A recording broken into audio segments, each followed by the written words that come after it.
A dark secret is hidden. It's not just about politics and oil, it's about blood rituals, animal sacrifices, and a pact with the cult. While the people of Venezuela starve, their leaders are allegedly invoking spirits for protection. The dictator from Venezuela was captured. The large-scale strike happened around 2 a.m. this morning local time. The capture of both Maduro and his wife carried out by the Army's Delta Force, an elite special operations. But there's something much sinister. You see, behind closed doors of the Miraflores in Venezuela, a dark secret is hidden. It's not just about politics and oil, it's about blood rituals, animal sacrifices, and a pact with the cult. From the gurus of India to the high priest of Cuba, the regime has traded the soul of a nation for spiritual power, demonic power, and the demonic roots of Maduro's reign. And you won't believe what they have been doing to stay in power. I'm making this video because my wife is Venezuelan and Maduro just got captured, and Venezuelans are absolutely thrilled. They have hope of the possibility that they will not be governed by a dictator, someone who is so demonic and evil. So what happens when a nation's leader turns against God and embraces the demonic? Porque yo decía, bueno, ¿será que en verdad me van a mostrar cosas o me van a... This is crazy. This man right here exposes something terrible and demonic going on in Venezuela. Priest warns of secret voices. In the palace of Miraflores, like we talked about, an animal sacrifices are carried. The Catholic priest Jose Palomar of Venezuelan origin warned that in the basement of Miraflores and the government house hold rituals with animals are performed. Various sources such as the writer David Plazer have revealed that in the palace of Miraflores, the Chavez dome performs spiritual practices which are an abomination in the eyes of God. Allegations of corruption and human rights violations made by the priest against Chavez put him in danger. This persecution added to threats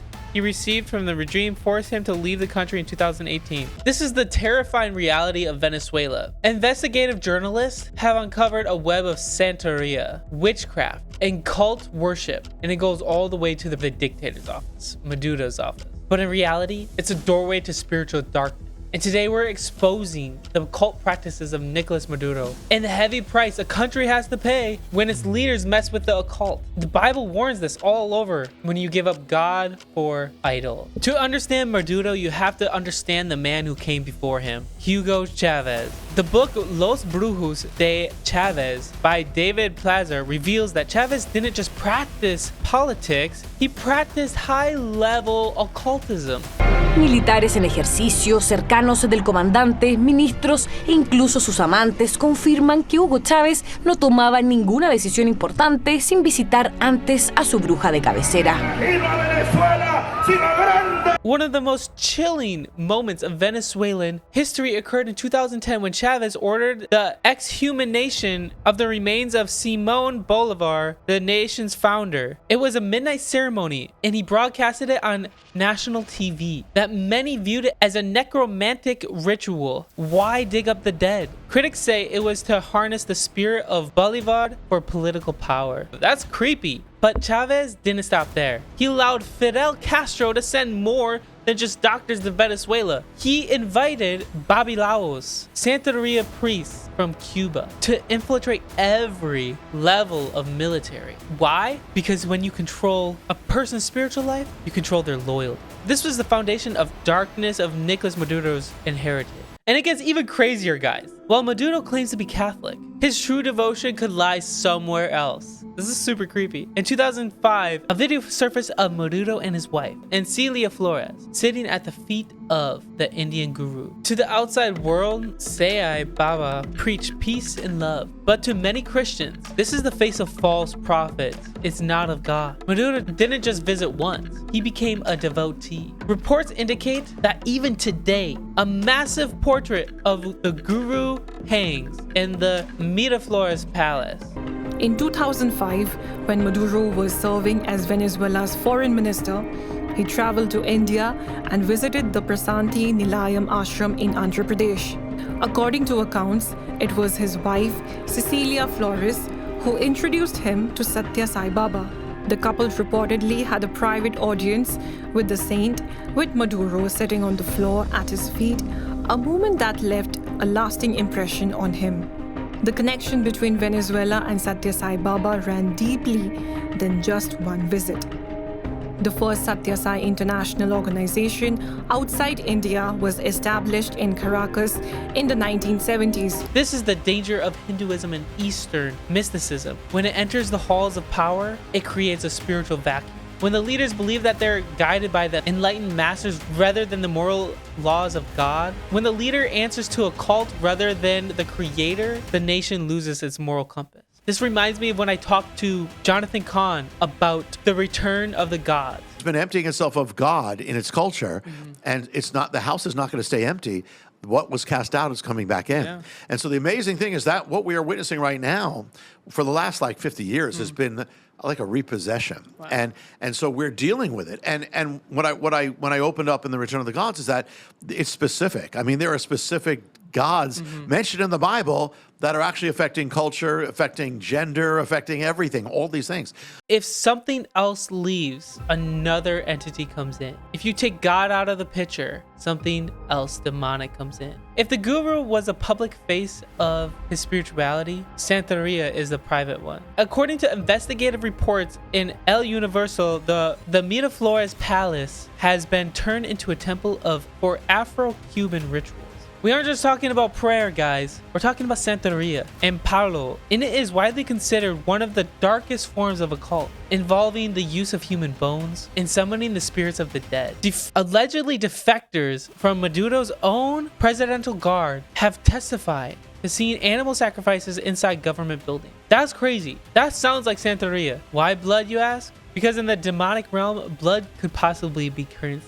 They did this all the time in the Bible, sacrificing to other gods. These rituals are performed to bind the opposition, the eyes of the international community, and to keep Maduro's power at all costs. This is the blood covenant made between the regime and the powers of darkness. In the Bible, Galatians 6:7 says, "Do not be deceived, God cannot be mocked. A man reaps what he sows." Venezuela was currently reaping the fruits of the seeds sown in the occult. When you invite the spirits of Santeria, a religion rooted in worship of orishas, a deity or deities, you are opening up the doors to principalities that demand a high price. Look at the fruit. A nation that was once the jewel of South America is now a land of hunger, death, and exodus.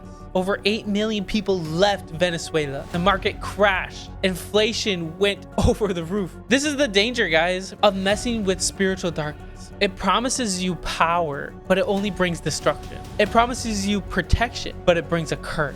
The demonic origins of these practices are visible in the suffering of the Venezuelan people. The spirit of Palo is a spirit of death, and that is exactly what you see in the streets of Caracas today. During his reign, Nicolás Maduro may have had the guns of gold, but he knew he was fighting a battle that he could not win with physical weapons.